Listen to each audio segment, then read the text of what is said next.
G'day, Battlers, and welcome to the first podcast of the year. I'm Debbie Pebble with my co-host PvP Steve, Hi. and we've got a lot to catch up on over the last month. Let's kick it off with some play Pokemon stuff, I suppose. Oh, is that thrown to me? Also, congratulate Debbie doing the intro. Woo!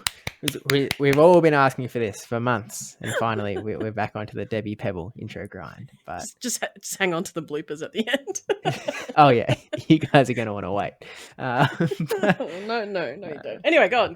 Or to skip to the end. Skip us talking. Just go straight there. But for those of you who don't skip to the end, we do have some play Pokemon stuff that we have sort of missed because the last two episodes, the last one we talked with Zoe and Alan, the one before that we were talking about the Brisbane Regional Championship. So we've sort of missed a couple of play Pokemon regionals that were sort of happening through December. So we sort of just want to quickly touch on them, not in too much detail, but there was the Stuttgart Regional, which I believe that it's actually pronunciated like Stuttgart, but it's one of those things where it's like you probably shouldn't say it like that. It's like people who call Barcelona. It's like, come on.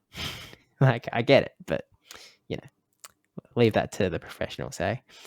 Is that coming from you then, which is every name that every time there's a new tournament we're like, oh no, how do we pronounce this?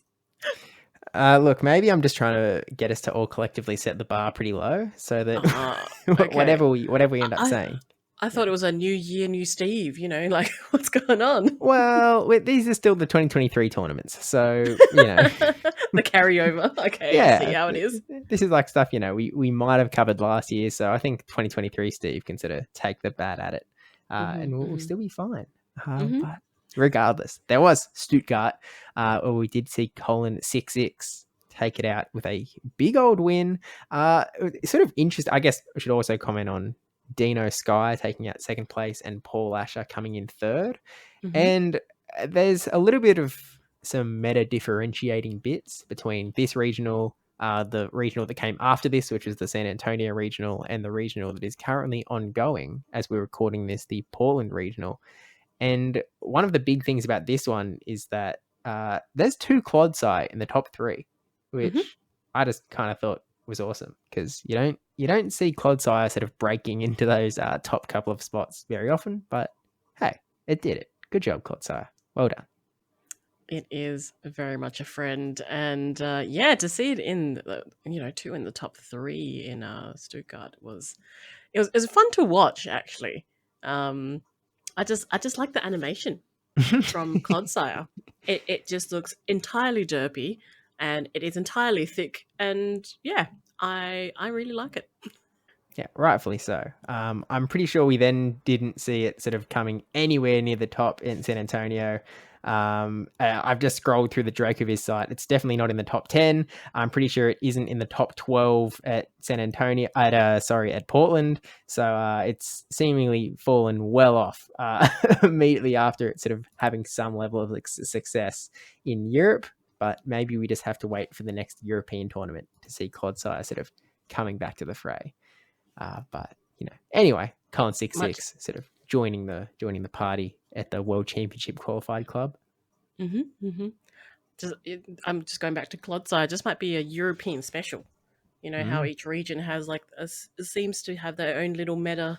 Maybe the Europeans just like Clodsire, which means that we like the Europeans. Oh, are we starting alliances now? Well, we were trying to break alliances last year, so I thought maybe we start off with a better outlook this year. All right, so we try and sort of build some bridges. It's like, hey Amanda, don't hate us, please. Like, look, we're complimenting your use of Clodsire. Well done. Good job, Europe. I guess she still hates us. Let's be honest. We'll win her one day, maybe, if we're lucky. But Colin probably should also mention his winning team without Clodsire was running Altaria, Charjabug, Cresselia, Lickitung, Shadow Poliwrath, and Galarian Stunfisk. And I think that Shadow Poliwrath is one of the other picks that has sort of really catapulted up in this sort of brand new meta season. Actually, this was the start of the new meta, actually, coming into Yes. December. So this is actually the fresh sort of new take where there was it was the big surprise that there was a ton of charge bug. It was like 7 out of 8 of the top teams had charge bug. There were a ton of Lickitungs as well. I mean, this is sort of the discourse that we sort of missed by just not doing regular episodes in the month of December. But it's old news now. Like, we're all living in a post charge bug world, and I think we've accepted that. I think.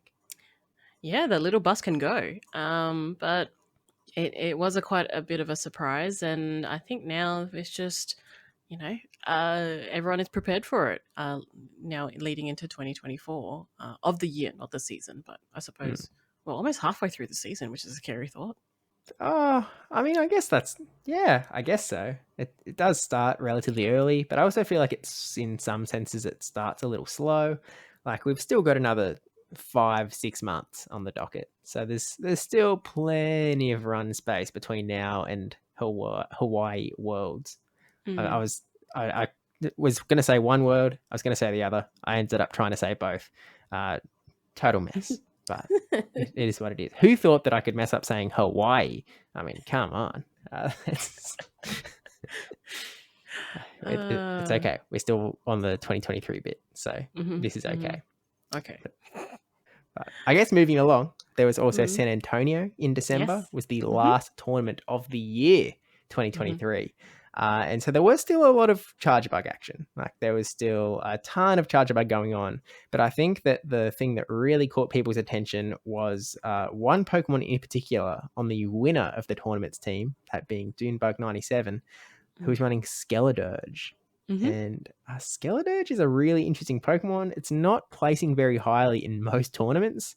It's another Incinerate user. It's got some like really fast charge moves as a result of having that Incinerate, the freshly sort of debuffed Incinerate, in fact.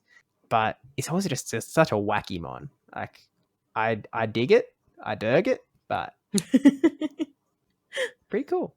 Yeah, I mean, it's definitely something that hasn't been, I suppose, utilized. And I think someone like Dunebug, who has that background, that knowledge, and that confidence, and brought it all the way, which just goes to show how well he can do with, I think, with anything, with any mon within, his skill set, with his skill set. So, yeah, bringing it all the way to the top. And yeah, definitely, I have been seeing a lot more of the Dirge in, Great League, in GBL and things. So yeah, definitely has had a big influence in the game. Yeah, I've actually also been seeing a lot of Skeledirge hanging out in GBL. So Dunebug could be the cause of all of those dirges, which were, I mean, I think most of my teams did okay against it. So maybe I should be thanking Dune for putting some extra crocodiles out into the wild. But he sort of hinted at it as to how well he did. But like, he did go on the greatest losers bracket run of all time in Pokemon Go, losing the very first round and then proceeding to win 14 rounds in a row. Incredible. Absolutely incredible. It's just unfathomable. Like, you know how many rounds second place had to win to be second place? 7. It's like Dunebug won twice as many matches to get that champion spot up against Arrow, who came in second. Who, like, in some senses, you, Debbie, might be a little bit disappointed that Arrow didn't win because he was running Carbink. Look, just try harder next time, Arrow. Jeez. Okay, so that whole thing about like building bridges and stuff, gone. It's already out the window. New Year's resolution broken. We just need someone to win with the fairy, okay? Like, I just want this season just someone to like just champion a regional with a fairy on board, okay? We might be able to get there, maybe. Okay. Although I am looking at the rest of San Antonio, and I didn't see a single other fairy type in the top 8. I'm looking at the top 12 now. There's still no fairy type. I'm scrolling. I'm still not seeing a fairy type. I'm now looking at the people who are equal 17th. Still no fairy type. Is it San Antonio you're looking at? This is San Antonio. Okay, yeah. I've now looked at all the top... Oh, no, there's one other one in the top 24 that I can see. There's a Wigglytuff. So shout out Blue Go. Go, Blue, go. And look, entirely possible that I've just missed one here because, it's happened before. But we just need Michael Steranko to play, his team, that he submitted. Double fairy. Just waiting for it to happen.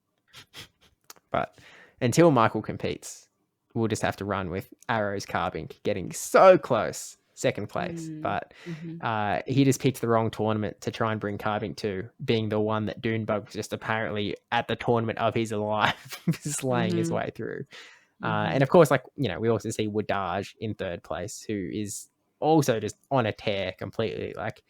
His recent tournament record in the 2023 season, he came first at Hartford, and then straight away after that, he came first at NISC, and then straight away after that, he came third at Worlds, and then straight away after that, he came first in Pittsburgh, the first tournament of the season, and then his very next tournament, straight after that, being this one, San Antonio, where he's placed third again. So top 3 at 5 tournaments in a row, 3 regionals, an IC, and Worlds. I think Woodage might be a little bit good at this game. Maybe. Yeah. Just a bit. No fair. Oh, and also, in the midst of all of that, he also became the Sylph World Champion.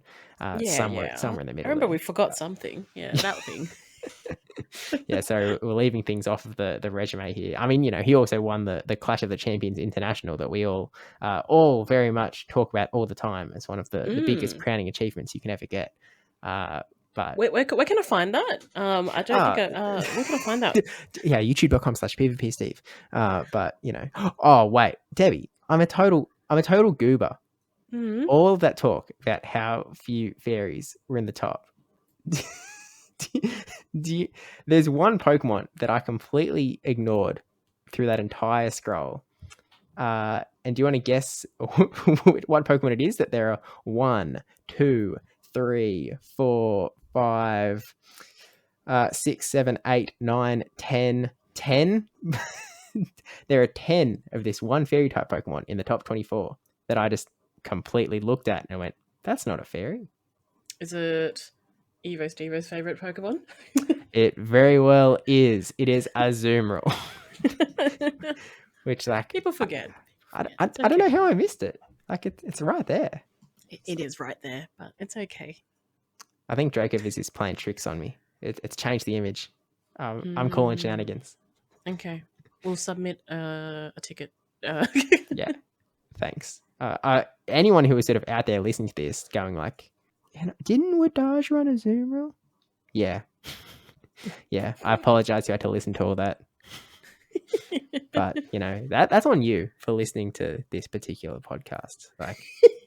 You should know better. We're just going to have a minute of silence now because you know what? You should know better.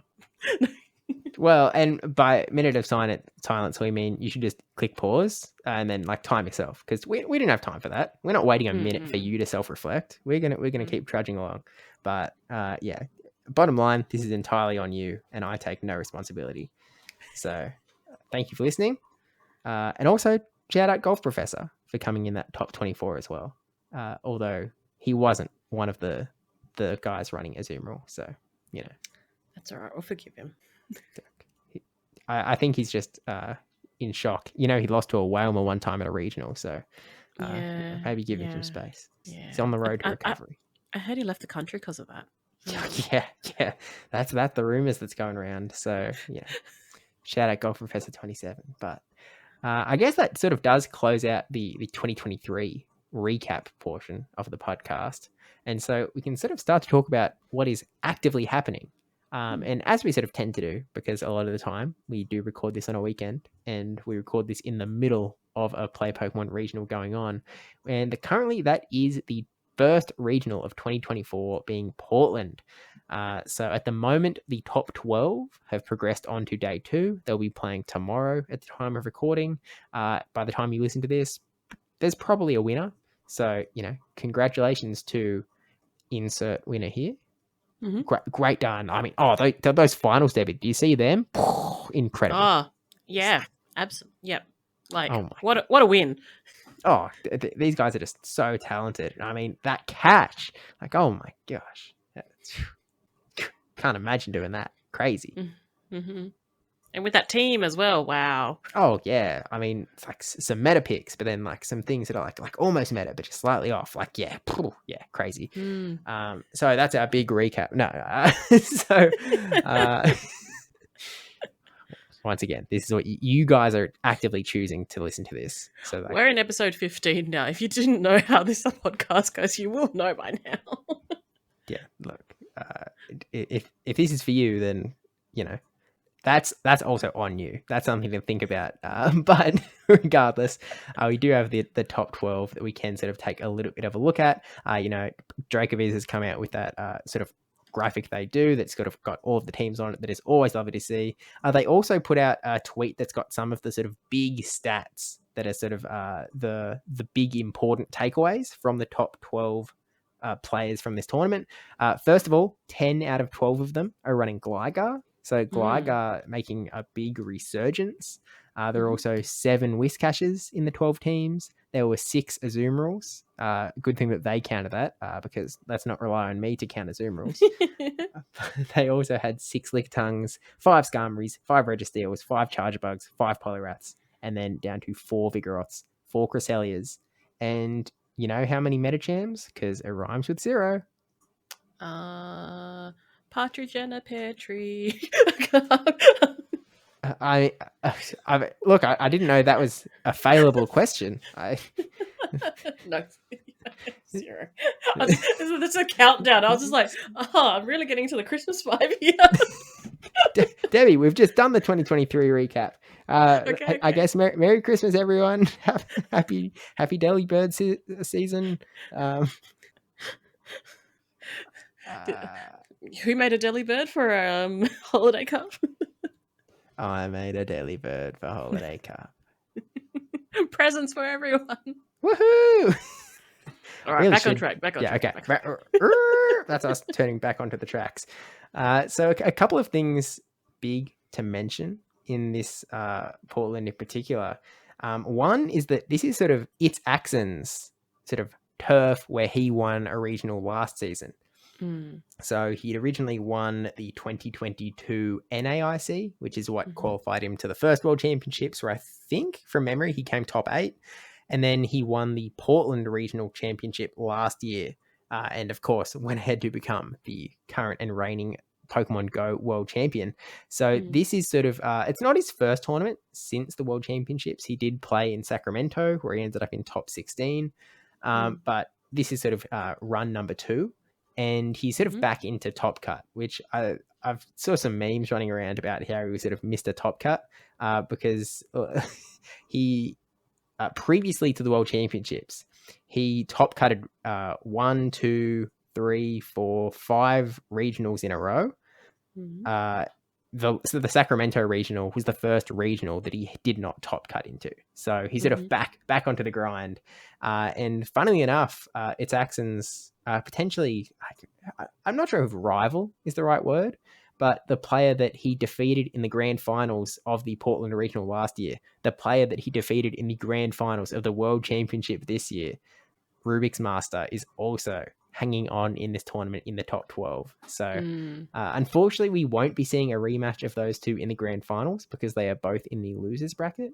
But, maybe we see them in the losers finals. So there's only one way to find out. We'll see how the bracket goes along. But Debbie, is there anything that's sort of standing out to you looking at the teams that we've sort of got in the top 12? Because there's a couple of things of note that are sort of interesting. There is, as you already mentioned, there's a lot of Gligar, but I've also noticed there's a lot of lean back to the Shadow Gligar. So there's only one person that's actually running a non-Shadow Gligar, which I thought was really interesting because of that bulk we saw in previous season that people were running normal a lot more. But yeah, definitely more Shadow at this stage. But I'm loving Bird Power's team running a Mantine of all things, and also shout out to Magma Man 26 for I suppose being and I suppose me Weedle as well. uh, both notorious for their plays with Mantine. But yeah, that's a really interesting one to see there. Also, Zimmy Kid bringing the Surfetched, something that I don't think I've even seen in a. I can't even recall the last time I saw a Surfetched in Top Cut. Yeah, I mean, I remember it doing really well back at the Melbourne 2022 regional. I remember it making quite a showing in that finals with Ric Flair who went versus Valiant Vish. But, Bird Power also the only person in the top 16 who was running Metacham. They pushed through top 16 down to top 12 for day two, which actually usually it's top 8, isn't it? So I'm actually not sure why they've ended up with top 12 instead of top 16. But interesting point on the Shadow Gligar sort of thing as well, because I saw another post from Dracoviz. They're putting out so much stuff. They put out this sort of tier list, I guess, where they sort of polled a bunch of top battlers from around the world, and they sort of made them go rate all these Pokemon S tier, A tier, B tier, C tier, and they sort of accumulated all of the data and they spat it out into the thing. And one of the only S tier Pokemon, and they split it out into Shadow and non-Shadow, was Shadow Gligar, which it's clearly made a big comeback somehow. Because you're right, I was always sort of a proponent for non-Shadow Gligar. I just sort of dug it a little bit more, but regular Gligar on that sort of tier list they made is down in A tier. So clearly it's Shadow Gligar season, baby. Yeah, definitely more of it, which is interesting. Maybe because I suppose there's less Medichams around. People are opting to go Shadow, going, well, it is more powerful when there's, less likely to see any of these ice punches come through. So, yeah, interesting. I mean, there's sort of a couple of other interesting things as well. There's only one Skeledirge that is sort of still in the top 12, that one being run by Leo Geo Zero, who is currently still in the winners bracket. So they're undefeated so far as match wins. So do we see sort of, Dunebug's pick carrying on a second win in a row, or do we see it sort of flounder out, seeing as it didn't have the power of a big losers run behind it? But I think the other sort of incredible, notable pick is that of Caleb Peng's Bastiodon. Caleb Peng, again, landing himself in the top 12, refusing to run any team that does not have Bastion on it. And somehow, Debbie, he keeps doing it. I don't know where that sort of power comes from, but the man's persistent. We'll put it that way. How does he keep getting away with this? I do not know. Like, there is something. There's some hacks happening with that Basti. I have no idea. But no, I think it's just, yeah. Look, as I think you would definitely align to this as well. Like, pick your favorite. Look, why not? Mad respect for the strategy, of course. And I sort of want. I guess we'll have to wait and see if Rob Drogo also sort of sticks to his Bastiodon strategy. I'm not sure if he's coming to the Melbourne regional, but almost certainly the Perth regional, where he will sort of go for that third Worlds qualification in a row with Basti in tow.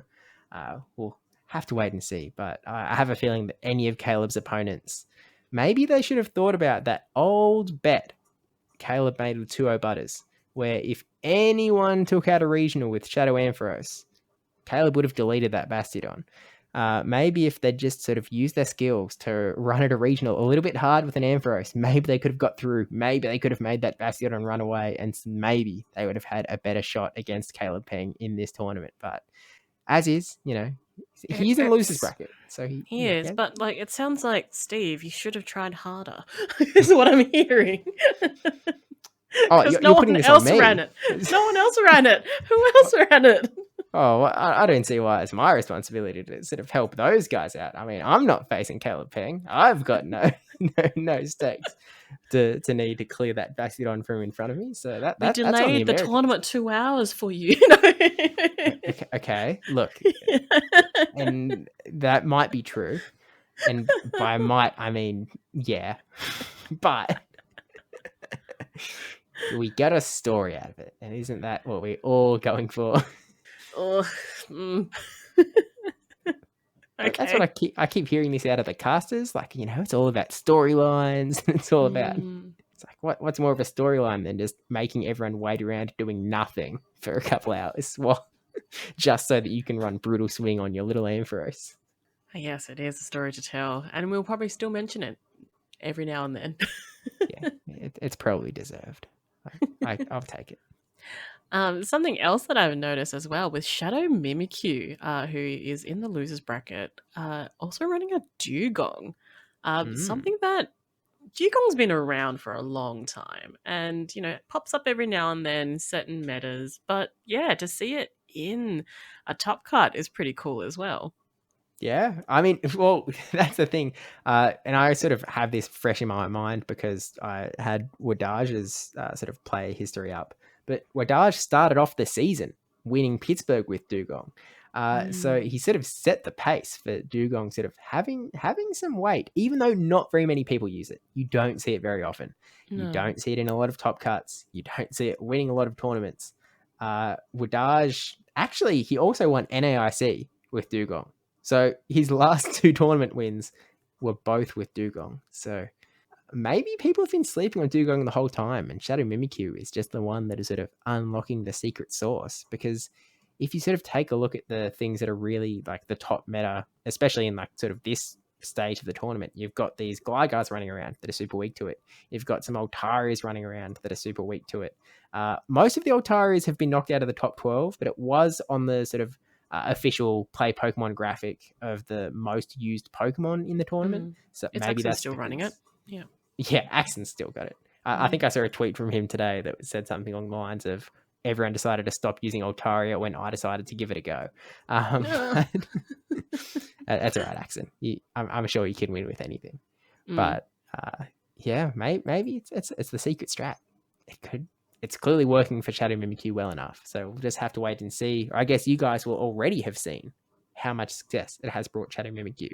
If we are, congratulating Shadow Mimikyu for the tournament win, it's definitely on the back of that Dugong. Mm-hmm. Not the rest of the team, Dugong. Dugong. And so it is written. Next order of business. Thank you, Judge Steve. Anytime. I guess we can actually go to next order of business. Good luck to everyone in Portland, and hope you had fun in retrospect. But and I guess we're sort of looking forward to a couple more Play Pokemon tournaments coming up in the next month. But what's also going on this month, Debbie, is something that I don't think we've really mentioned on the podcast at all. But it is the sort of successor, or the attempted successor, the aimed successor to Silph Arena, the sort of grassroots monthly meta solo single player sort of battling format that I certainly spent much of the last too many years sort of waist deep in, played every single month, hosted tournaments all the time, obviously made a bunch of Silph content as well, so very much involved, got a heart in this grassroots scene. And the Devon Corporation has sort of risen out of the ashes and have set up their first monthly meta for January 2024. So you can actively play these tournaments now. They're being run through the DracoViz tournament software. There's, I guess we might put like I think if you go to the Devon Corp Twitter or X, I think they've got links to like join their Discord and stuff, and all of the information you could want is all on there. But we just sort of briefly wanted to mention that the Knockout Cup is sort of out. It's a slot based meta, which, like, for those of you who have never touched the Silph Arena, it's a very different way to approach Pokemon Go PvP. It's slot based metas are something like so for this particular meta, you have to pick one Pokemon out of a group of 5 fighters. So you have to bring one of these 5. There's then some restricted picks that you can only bring 2 of. There's then a whitelist that you can that you have to use to fill up the rest of your team. It's very like you have to use this selection of Pokemon. You have to somehow build a balanced team from these Pokemon that cover the rest of the team. It's sort of like a custom Go Battle League meta on steroids, because there's just all of these extra restrictions. People who love to team build tend to really enjoy these sorts of more complicated metas. People who aren't as skilled like myself, are pretty happy to just copy teams that other people have gone through the painstaking effort of building, which also works a treat. But I think, Debbie, one of the main reasons why I wanted to bring this tournament up, bring this cup up, bring this meta up with the Devon Corporation is because Whalmer is eligible. So, Yeah, that looked dodgy. When I first saw it, I was just like, why is this Whalmer eligible? Like, how much did PvP Steve pay for Andelian to add a Whalmer in here? Hey, look, I got a lot of influence in these parts. We put a couple of Whalmer here. We put a couple I of suppose there. all those years of Sylph, they're like, all right, we better give Steve something. This, like, better sweeten the deal for this Devon Corp stuff. Yeah, okay. We can get on board with that. It's like, oh, yeah, we can talk about it on the G'day Battlers podcast. That seems like a fair trade. All these dirty deals behind like closed doors that I don't know about. I'm like, okay, all right, Steve. Yeah, but it's for Whalmer, so it's like, you sort of just have to accept it. I have to accept it, I suppose. I mean, kinda. It is your mon. It's like, kinda. Well, I guess you're bringing that as one of your picks then. Oh, yeah. It makes team building just 1/6 more easy. I've got a starting point locked in. Happy days. Anyone who is joining a tournament against me, just forget that information. You don't need to hard counter me. That's not necessary. You know what? Be kind. Be kind to others and bring 6 Pokemon that are weak to Whalmer.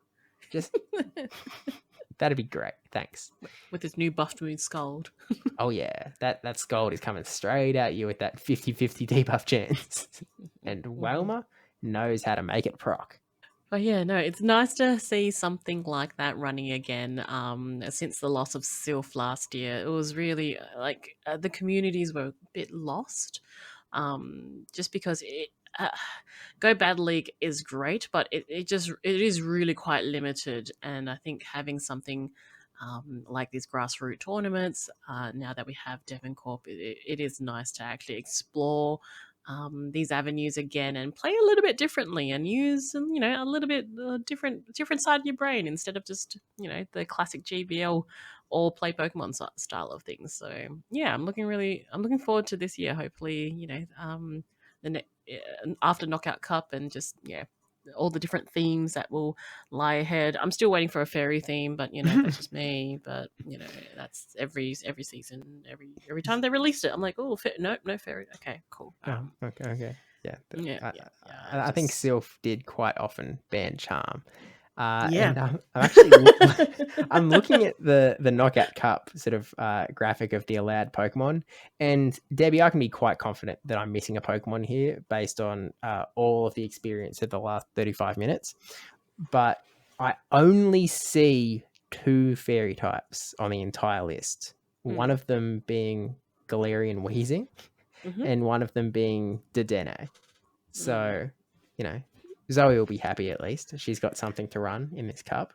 But I think that's sort of, they're the 2 fairies. And in a meta where everyone is forced to bring at least one fighting type Pokemon, that actually might be a little bit valuable. So, look, maybe, I'm just saying, don't sleep on Charm Raichu. I'm just saying. That's true. Are there any other Charmers in here? I mean, Ampharos is in here. So, that's also an option. It's all right. I won't give away my strides for the next next Knockout Cup. She'll be running Dedenne, Charm Raichu, Galarian Weezing, Charm Donphan is in here. Oh, yes, the Donphan. So there's 4. I'll run a Shadow one. Wait, Shadow's allowed? No, Shadows are banned in the Knockout. Shame. Darn. Well. Oh, well. And you're running one on your Discord at some point? At some point. Maybe this coming weekend as you're listening to this. I was originally looking at doing it weekend just gone from when you are probably listening to this, but internet has been a little bit of a kerfuffle. But we're back, so maybe next weekend. I don't know. Stay updated. Twitter, Discord, all the rest. But I'll be keen to host one of these and see how it goes. I've never used the Dracoviz tournament software. I know you have, Debbie, but I still haven't touched it. So It's quite Can easy. It's not too difficult to do from a tournament perspective. I've created 2 accounts on DracoViz because you can't have a account that is a participant and also a host. Mm. So I create an account where it's like Debbie Pebble 1, which is my hosting account, and then Debbie Pebble is my player account. So you kind of might have to do the 2, but anyway, I think it's coming together really well. And I think the gap that has been left after Silpha, DracoViz has really stepped up and, releasing new things.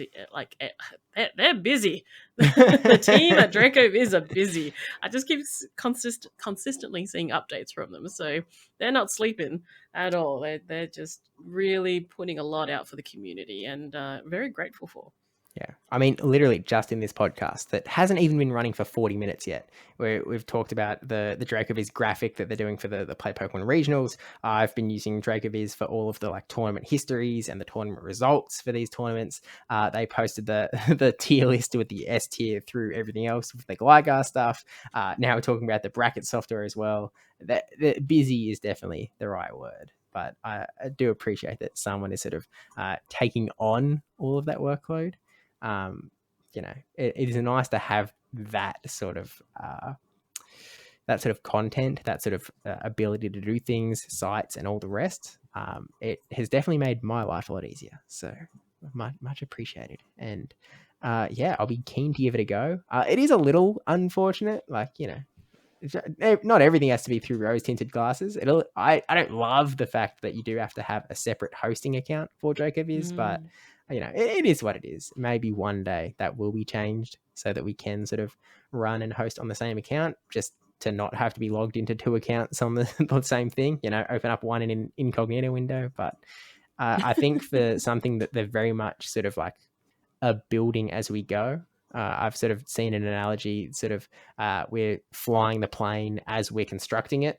I think they've definitely done a really good job in bringing it all together and giving the community something that they can use to not only host like Devon tournaments, but host any tournaments, plenty of Open Grey League, etc. as well for these ability to practice, because that's one of the things that I think people didn't put enough respect on Silph.gg for, is that it was a really nice tournament hosting platform. Like, it was really good and handy and useful, relatively easy to use once you sort of had the handle on it.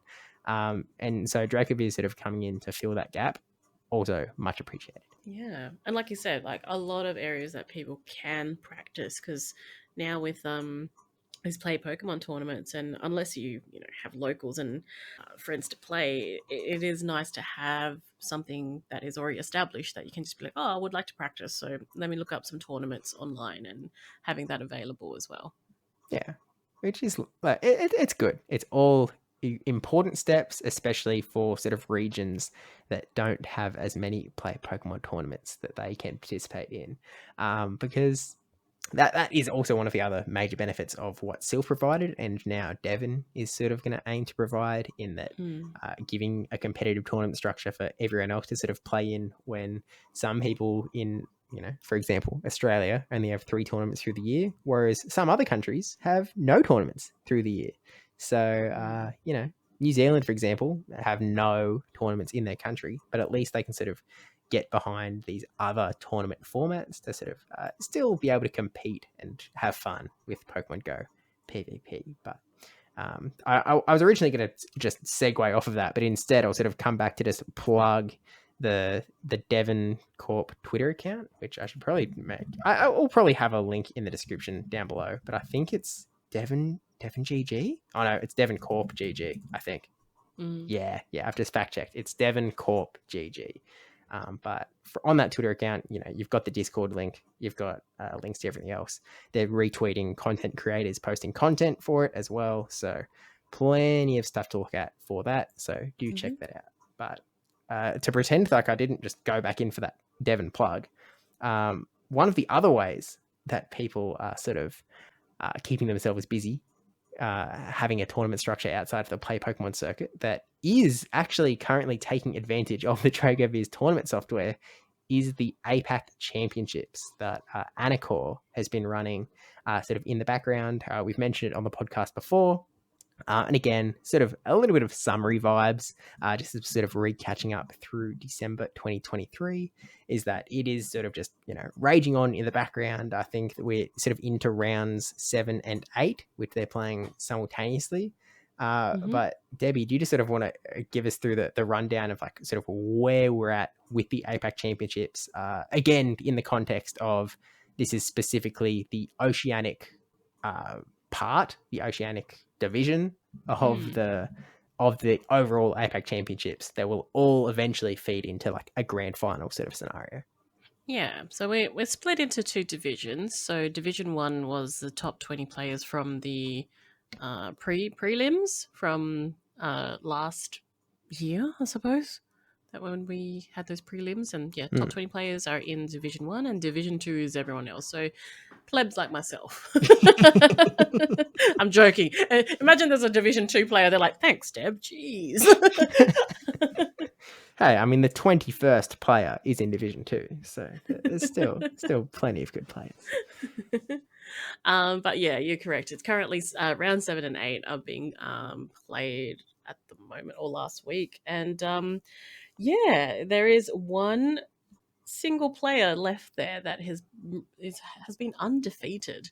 And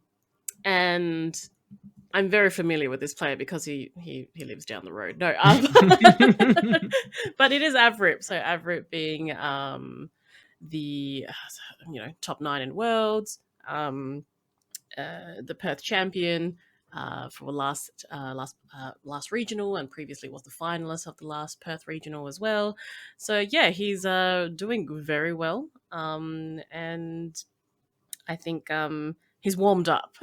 Because during the prelims, I was having a chat with him actually, and I'm just like, hey, I can see you playing in the APAC championships. He's like, oh, was I meant to do well in these? Like, I'm just doing it for fun. I'm just like, well, it kind of, you'll definitely be in top 20.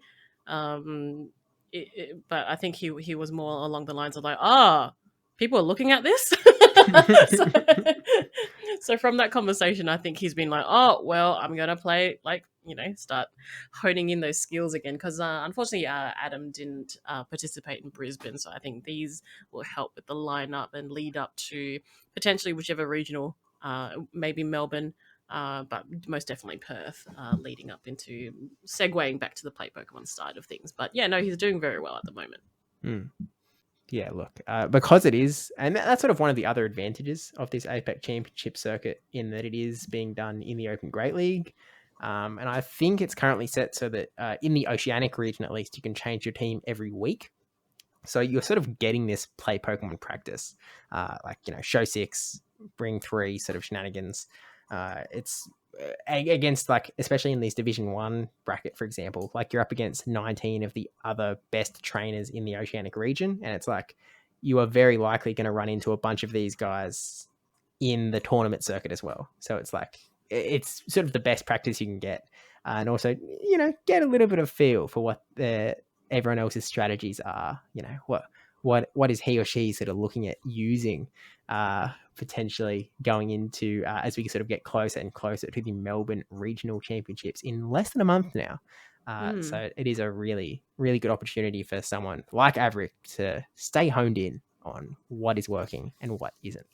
Yeah, sharpen those knives/thumbs. But yeah, in saying that, like, at least I think a good chunk of the people that are playing in the APAC championships were in Brisbane. So someone like Adam that hasn't played in a in-person tournament since Worlds, it's good to have something like this.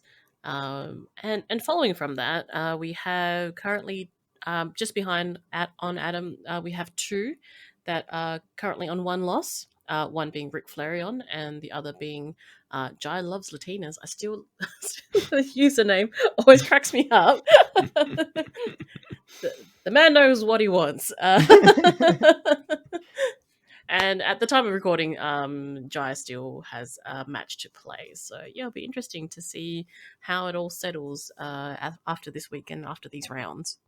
Yeah, so we might keep everyone updated on that as it sort of progresses through. The general structure of the tournament circuit is that it does sort of run through the 3-month Go Battle League season, and then sort of at the end of the Go Battle League season, well, I guess the in-game season, because the Go Battle League season is just tied directly to the Pokemon Go overall season, which is then in turn just tied to the real world seasons. So maybe should have just it's all the same thing. Anyway, the seasons, at the end of the season, I think the top couple of battlers from each region all get put into a tournament that we'll sort of get to see play out for the first time sort of at the end of February. So we'll sort of get to see the Melbourne Regional early February, and then at the end of the month, we get to see more APAC action, which is nice to see as we sort of wait for the Perth Regional another month and a little bit after that as well. So we get to keep the action sort of going a little bit, but we'll be interested to see how it all goes, because I think with it only, it's not even halfway through the APAC. Actually, maybe it is about halfway through, because I think they have to finish slightly early so they can fit that championship in. So it's still, as much as Adam is currently undefeated, there is still room. Like, he sort of has to stay on his A game to make sure that he does qualify for that APAC championship as well. So fingers crossed. Good luck to everyone that is competing as well, because there are a lot of other really top names that are sort of just crudging, like clawing at the surface at the edge of that top couple of spots. And if they can just crush the next couple of weeks, then they'll be in a pretty good spot to qualify as well. Yeah.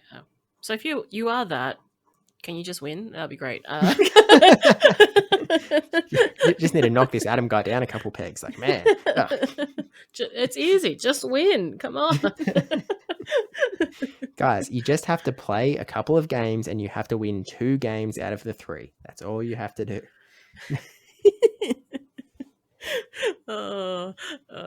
Yeah, coming from me, that sounds super condescending. I'm so sorry. I'll take it back. Wait, sorry. Why? What was that, audience? Why aren't we in the tournament trying to take down Adam? Oh, well, I mean, like, we could have, but moving on. Melbourne. Melbourne's coming up. Hey, Steve. Yeah, it sure is. In less than a month, we will have the second out of 3 regionals in the Australia region, which I'm pretty keen for, because this is sort of, I think this is expected to be the biggest one of the season. No shade on Perth, but I don't think it's going to be matching Melbourne numbers. Hey, look, if Perth makes it over 20 people, I'm ecstatic. Okay.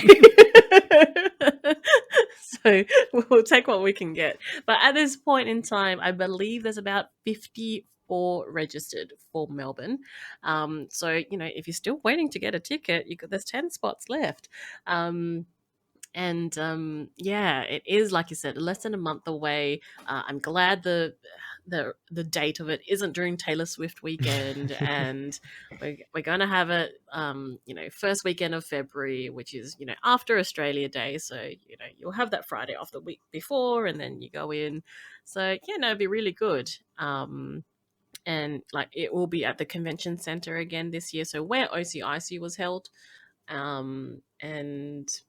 Having already 54 registered, that is quite a large amount for Go in Australia. So we'll see if that number creeps up, and I would love to see it max out, because it might just give us that push of maybe adding more in later tournaments. Probably not Perth, but we'll see for the future regionals, or possibly ICs, or whatever that Australia can wrangle together for the next Play Pokemon season.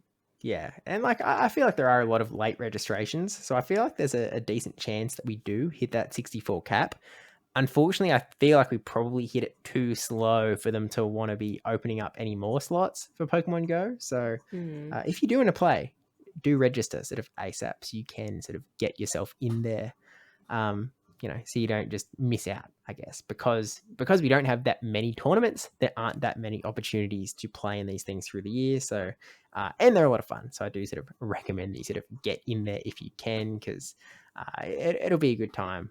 And if not, you can go to Perth. It's a little bit more expensive of a flight for, I would imagine, most people. For who?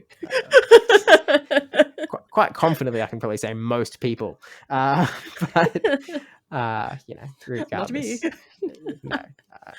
Well, it would be a really expensive flight for you because you'd have to fly somewhere else so you can fly back. There's not a lot of flights going from Perth to Perth, so it might be more expensive than you think. I'll get a helicopter ride. Yeah, that works. That's a decent workaround. Plus, I've never been on a helicopter. Sounds like a good time. Have you been on a helicopter? No. All right, we're helicoptering into Perth. You've heard it here first. Huge. I'm just trying to think if I have. And I was like, I don't think so. Oh. Now there's something on the to-do list. Who's paying for that? Anyway, we'll move on. With, like I said, Melbourne's coming up, which is great. Then Perth in April. So if you are coming down to Melbourne, please do register, and hopefully we can hit that kicker again. Where we did that in in Brisbane, so that there'll be more championship points to go around for people that do make it into the top 16. Is that correct? It's looking pretty positive for Melbourne, but we always need a bit of a buffer range just in case people do pull out or just registering just to get the mat. So.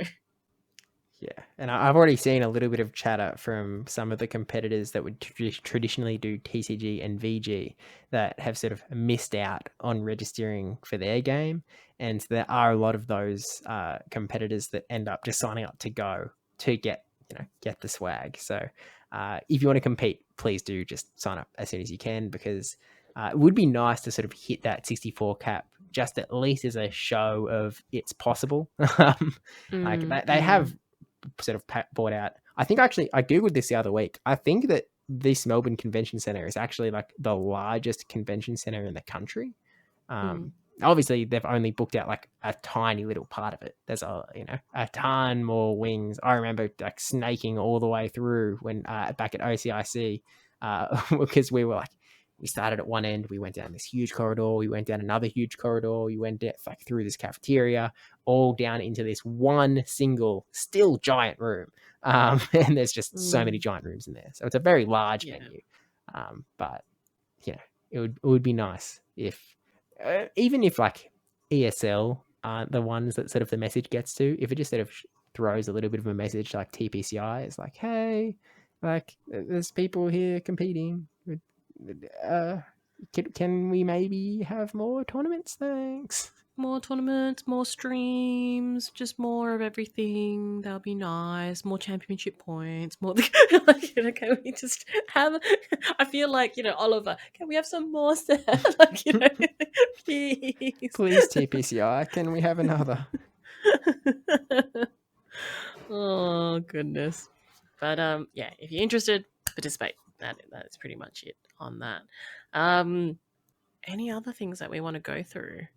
I was going to ask if these shorts made my butt look big, but we are a no video podcast, so you would have to imagine. So shorts as in your new short that is available on YouTube. That wasn't even intentional. Now, for those playing at home, Abby actually wrote in our little bit of a note that like, we can talk about the PvP Steve's new short on Spirit Shackle with Decidueye, which is like on the list. It is like the next thing, but I promise that was pure quinkydink. I swear. I swear. And I swear that this podcast is just to amplify Steve's socials. So go onto his YouTube. Go look at his short that he made, because then you can see how Spirit Shackle looks like on a Decidueye. I mean the move looks cool, but go give it a like, give it a comment, help the algorithm. Thanks, Debbie, and also everyone else for putting up with Debbie plugging my stuff. So in the meantime, go follow twitch.tv/Debbie Pebble for more streams incoming down the line in the Go Battle League. I mean, oh my goodness. Yeah. Debbie Pebble is top 4 at Perth Regional. You're going to see a top 4 regional competitor taking on the Go Battle League. That's definitely the place to be. Or if you can follow my Twitter for giveaways. That's true. You've all just missed out on a giveaway for the ticket for this month's Niantic subscription model. So maybe just follow so you don't miss the next one. If there's a next one. We don't know. I don't know. You don't know. Debbie might know. I don't know. Well, we'll all find out next month, but only if you follow Debbie Pebble on Twitter. But yeah, that's a summary. That's a recap of everything that's happened so far. Again, good luck to everyone in Portland. We'll have the results of that on the next podcast, which will happen in a couple of weeks. Yeah, probably 2 weeks. Probably. Yeah, that seems to be like a rough schedule. Like every 2 weeks. Yeah. Maybe expect that. Maybe don't. Okay, I see that 2023 and 2024 sounds the same, so we don't know. Yeah, look, New Year's resolutions are made to be broken, so let's just break it here. Follow us on the at G'day Battlers on Twitter and also at G'day Battlers on YouTube to keep up to date with all of the thingamajiggies that are going on when we actually do have a new episode, because we just like to surprise you sometimes. Sometimes there's 2 weeks in a row, just for seemingly no reason. And then we don't do another one for 3 weeks and it all averages out. So we'll just find out how we go.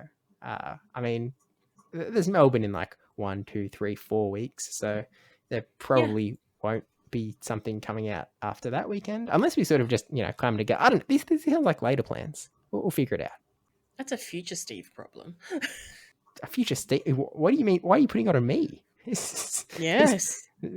Sorry, this feels like so much of a follow our socials. Okay. Give us a 5-star on Spotify. Like us on YouTube. Give us a thumbs up. Thanks for watching, listening. I took that problem now. That's my outro. Play music.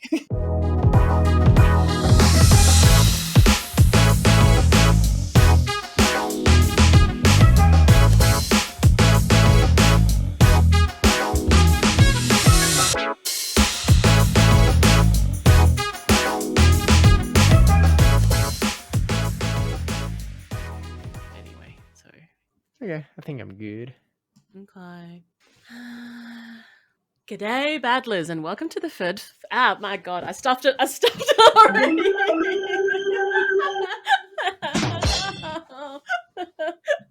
No, we're just like you're giving me sad music.